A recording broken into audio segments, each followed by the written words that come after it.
Welcome back. Now you'll probably notice that we're not on our usual Irish map today. That's because Fury Machine Gaming, aka myself, have crossed the ditch again, this time not to the UK like last time, but this time we're in Scotland, and we've come to hopefully pick up and buy a new car, or very second hand used car in actual fact, for the Fury Machine Gaming. So we've come to look at a car for him at any rate. Just need to turn here, I do believe. Really, this particular video here is just an excuse to show off this Scottish map, and it's the second really good Scottish map I've found throughout the different Farming Simulator games. The first one was a long time ago, and I'm afraid I don't remember the name of the map now because it wasn't the last version of the game. But I did think I'd talk today. I got asked about one of my favourite maps and why, and it was also suggested that I should compare and contrast the different New Zealand maps.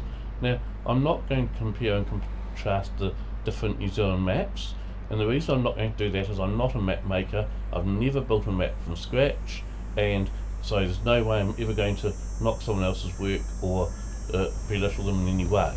What I can say is I've tried a lot of New Zealand maps, although a lot of them have bits that definitely are very Kiwi about them.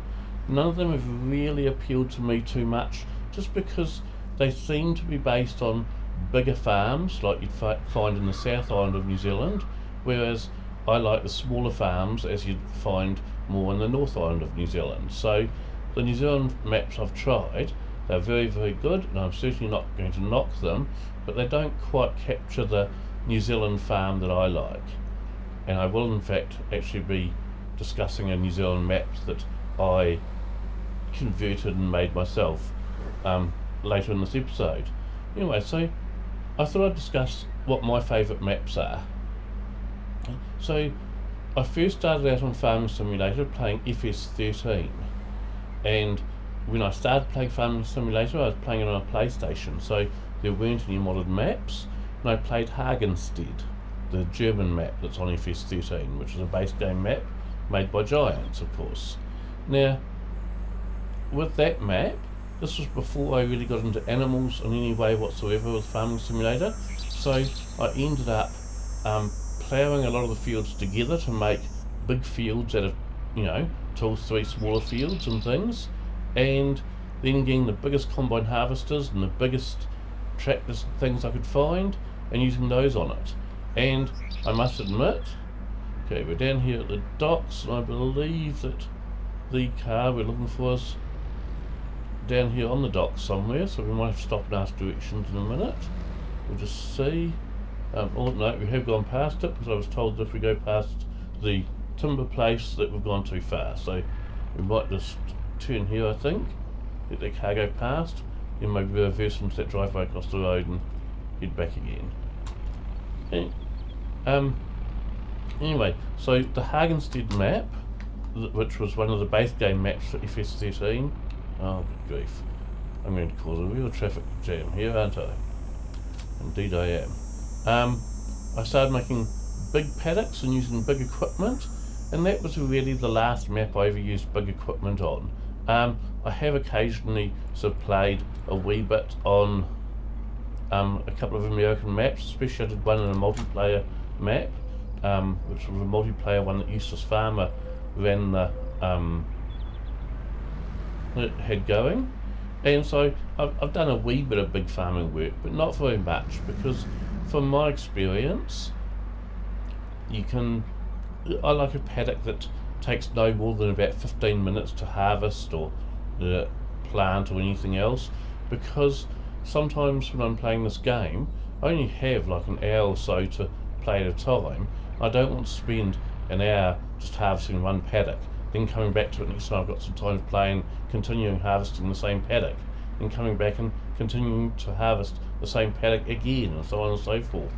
So I discovered that if you want paddocks that you can sort of harvest in around 15-20 minutes, you've really got 2 options. Well, that's a cool looking boat there. Okay, so I might leave this here for the time being and go and have a look at this car. So the 2 options to have big paddocks and big equipment, or you can have small paddocks and small equipment, and I just found that was my preference. So after the Hagenstead map on FS13, I started making smaller smaller paddocks with smaller equipment, not joining paddocks together with a plough. In fact, more often than not, dividing big paddocks to make smaller ones. And as I have mentioned before, with the Hagenstead map, because I started watching YouTube videos of people playing these English maps and things with hedgerows around them and the likes, I really liked that, so I started planting single rows of corn around my paddocks to make hedgerows, to try and simulate these English maps I'd seen on these videos, because obviously I couldn't have any English maps since I was playing on the PlayStation. Now here's this car that we wanted to have a look at. So we'll just have a nosy here. And this is why I've come all the way to Scotland to look at this car, because things like old Trans Ams are pretty few and far between around England, Ireland, Scotland kind of areas, so you have to travel to find them when you see them. Anyway, so then I decided that I was going to upgrade from PlayStation to PC, and so while still playing FS13, I got onto a Woodside Farm, which was made by Tom X55, and that was definitely my absolute favourite map on FS13 by a long chalk. One of the great things about Woodside Farm is it didn't have hedges that grow, which I understand a couple of maps do have now, but what it did have is when you actually download the map, a lot of the hedges were overgrown, so you couldn't actually get to the edges of some of the fields because the hedges were too big. So you did have to buy a chainsaw in that game, and you did have to start chopping back a lot of the hedges and things, and just tidying up the whole place. So it was quite neat, because it was a bit of a run-down farm. Now, when talking about my favourite maps and things, you are going to notice, and I apologise for this in advance, there's no American maps on my favourite list. And again, I'm not knocking American farms, and I have played a couple, especially one on multiplayer with Eustace Farmer, but because I like smaller paddocks, they're generally not really my thing. I prefer English, Irish and Scottish maps, partly because in a lot of ways they're like a New Zealand map. The farms, the English farms could almost pass for New Zealand farms. The traffic's on the same side of the road. The only differences are that New Zealand farms, you won't get any stone buildings, and there's not so many hedgerows. It's mostly 7-wire fences that you have rather than hedgerows. But again, I'll talk about that a bit further later on. Now also, while we're on FS13, I also tried Coldborough Park Farm by Bullet Bill and fell in love with that. So I played that a bit, but I was so addicted to Woodside Farm, and one thing you'll notice when I talk about my favourite maps is that once I get stuck into a map that I really like, I basically don't leave it again. I stay on that map for the rest of the length of time of that game. So Woodside Farm was, once I upgraded to PC, the farm I played constantly for FS13. But I did enjoy Coldborough Park Farm. I just didn't think it was quite as much fun as Woodside because I'd put so much work and time and things into Woodside. When we got to FS15, however, and Woodside Farm was never ported across to FS15, so I went to Coldborough Park Farm by Bullet Bill, and I've got to say that Coldborough Park Farm was pretty much the only map I ever played on FS15. It was that impressive, and I probably restarted it 2 or 3 times to try different things with it and stuff like that. This Pontiac, I must say, Fury, it's not actually as good a condition as I thought it was going to be. It's pretty rough for the money. Are you sure that you want to be buying this?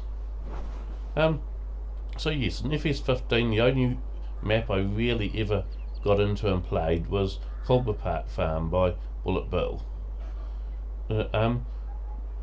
When we upgraded to when I upgraded to FS17, I started playing Ballincraig Estate by McCormick X7080, and again, this was an absolutely brilliant map, and that was when I fell in love with Irish maps.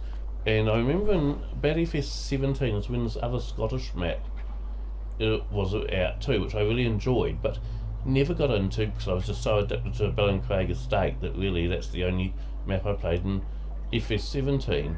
Although there were two more that I played on a wee bit, not very much because of my addiction to Ballincraig Estate, but I'd have to say they get highly mentioned on my list, and that would be the West Coast and the Western Shore, which were both by Bullet Bill. So I think overall Bullet Bill would probably be my favourite map maker ever. Although, yeah, it's a bit hard to tell because I think Ballincraig,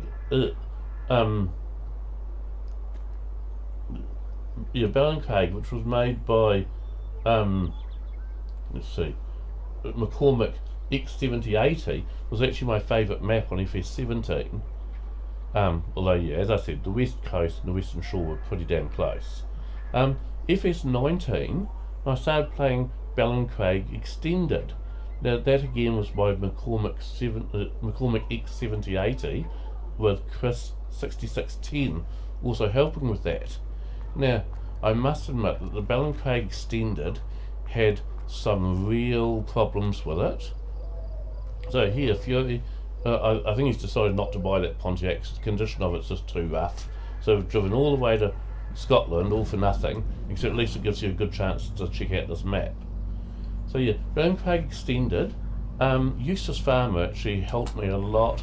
There were things like fences going into buildings and things like that. So a lot of stuff that was wrong with Ballincraig Extended, and as it was just downloaded, I couldn't recommend it as a great map, but because I was so addicted to that map, Eustace Farmer helped me fix the things that were wrong with it and turn it into a really good map, and pretty much that was the only map I played in FS 19. Then we get on to FS 22, and the first map that I really enjoyed on FS 22 was Greenlands by Peter 716. Now this is the first map that I ever really, in fact the first and only map I did this to, that's an English map. But by FS 22 you were able to take out most buildings and things and basically remove anything you wanted to. So what I pretty well did is I removed all the hedgerows, replaced them all with wire fences, and removed all the stone buildings I could. There were a couple that I couldn't, but basically removed all the stone buildings I could and replaced them with corrugated iron buildings, therefore making a New Zealand map for myself that I really liked. So, as I said, English maps can very easily pass for a New Zealand North Island map if you get rid of the stone buildings and the hedgerows. So I played for quite some time on FS 22. I played on a New Zealand version, we'll call it, of Greenland's Farm. And then Ballyspring came out by Irish Connor, Glenga Boy and Aya Agri Modding. And that's the one I'm still playing even now. Basically, as soon as Ballysprings came out, I haven't really ever got into any other maps since. I've just been too addicted to Ballysprings. I never actually saw it on any older versions of the game, although I believe it was out for earlier versions than FS 22, but I just never saw it.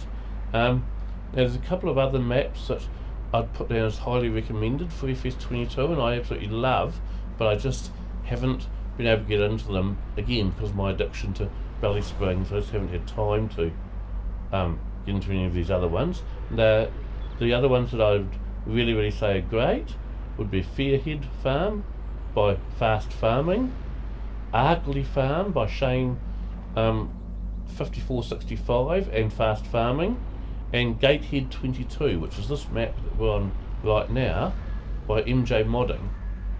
So, as you can see, all of my favourite maps have either been English, Irish or Scottish.